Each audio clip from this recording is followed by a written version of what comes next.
Oke guys, kita akan menjelaskan apa itu tentang tafsir birri dengan anggota Ibrahim, Zulfikri, Alifandriansa, Mahdi, dan Ardian. Oke, selamat menyaksikan.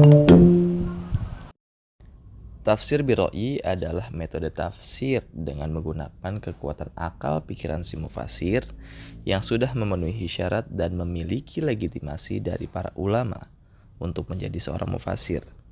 Namun penafsirannya harus tetap selaras dengan hukum syariah tanpa ada pertentangan sama sekali. Pengertian tafsir biroi menurut bahasa. Ro'yu memiliki akar kata dari ro'a yaro ro'yan ru'yatan. Memiliki arti pendapat, opini berpikir tentang dasar sesuatu, keyakinan, analogi, atau ijtihad. Kaitannya dalam bentuk penafsiran Al-Quran, tafsir biroi sering disebut juga dengan istilah tafsir bidirayah, tafsir bil ma'qul, tafsir al-aqli, atau tafsir al-ijtihadi. Sedangkan menurut istilah, secara istilah bisa didefinisikan sebagaimana pendapat Az-Zahabi bahwa tafsir biroi adalah tafsir yang penjelasannya diambil berdasarkan ijtihad dan pemikiran mufasir setelah terlebih dahulu mengetahui bahasa Arab serta metodenya, dalil hukum yang ditunjukkan, serta problema penafsiran seperti asbabun nuzul, nasikh wal mansukh, dan sebagainya. Ada beberapa ketentuan sebagai syarat yang harus dipenuhi oleh mufasir berkaitan dengan diterima atau tidaknya dalam melakukan tafsir biroi, yaitu yang pertama, mempunyai keyakinan yang lurus dan memegang teguh ketentuan-ketentuan agama. Yang kedua, mempunyai tujuan yang benar, ikhlas semata-mata untuk mendekatkan diri atau taqarrub kepada Allah Subhanahu wa taala. Yang ketiga, bersandar pada naqli, pada Nabi Muhammad SAW dan para sahabat, serta menjauhi bid'ah. Yang keempat, menguasai 15 bidang ilmu yang diperlukan oleh seorang mufasir, antara lain ilmu nahu, al-lughah, at-tasrif, al-istiqaq, ilmu al-ma'ani, ilmu al-badi, ilmu al-qiraat, usuluddin, usul fiqih, asbabun nuzul, ilmu nasikh wal mansukh, fiqih, hadis-hadis yang menjelaskan tafsir al-mujmal dan al-mubham, serta ilmu al-mauhibah. Menurut Az-Zahabi, ada 5 perkara yang harus dijauhi oleh seorang mufasir agar tidak jatuh dalam kesalahan yang tidak termasuk pentafsir biroi yang fasid.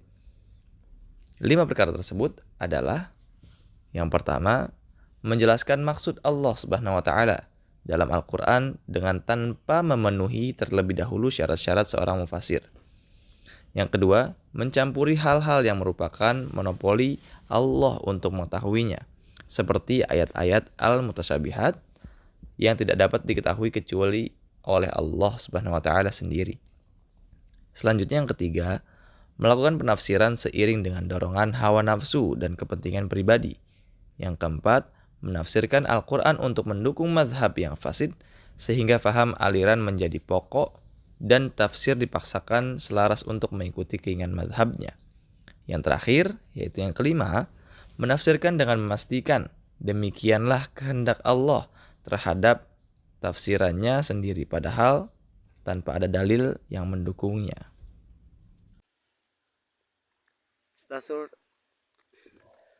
tafsir birra'yi. Menafsirkan Quran dengan ra'yun dan ijtihad semata tanpa ada dasar yang sahih adalah haram. Tidak boleh dilakukan, sebagaimana Allah Subhanahu wa taala berfirman, "Dan janganlah kamu mengikuti apa yang kamu tidak mempunyai pengetahuan tentangnya." Surah Al-Isra ayat 36. Bahkan Rasulullah SAW bersabda, "Barang siapa berkata tentang Quran menurut pendapatnya sendiri atau menurut apa yang tidak diketahui, hendaklah ia menempatkan tempat duduknya di dalam neraka." Dalam redaksi lain dinyatakan, barang siapa berkata tentang Quran dengan ra'yulnya, walaupun berkata benar, ia telah melakukan kesalahan. Oleh karena itu, golongan salaf berkeberatan, enggan untuk menafsirkan Quran dengan sesuatu yang tidak mereka ketahui. Tafsir birra'yu mulai berkembang sekitar abad ketiga. Corak penafsiran sesuai dengan sudut pandang mereka masing-masing. Meskipun tafsir birra'yi berkembang dengan pesat, namun dalam menerimanya para ulama terbagi menjadi dua. Ada yang membolehkan dan ada yang melarang.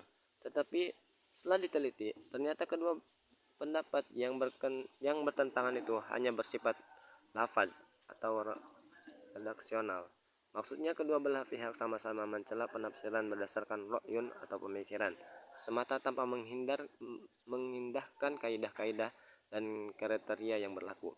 Penafsiran yang serupa ini yang diharamkan Ibnu Taimiyah. Bahkan Imam Ahmad bin Hambal menyatakan sebagai tidak berdasar. Sebaliknya, keduanya sepakat membolehkan menafsirkan Al-Quran dengan sunnah Rasulullah serta dengan kaidah-kaidah yang mutaba'ah. Mengingatkan tafsir birra'yi lebih menekankan sumber penafsiran pada kekuatan bahasa dan akal pikiran mufasir. Maka para ahli ilmu tafsir berbeda tafsir birra'yi ke dalam dua macam, yaitu tafsir birra'yi yang terpuji, at-tafsir al-mahmud, dan tafsir birra'yi yang tercela, tafsir al-mahmud al-majmum, tafsir birra'yi yang terpuji. Macam-macam contoh kitab tafsir birra'yi.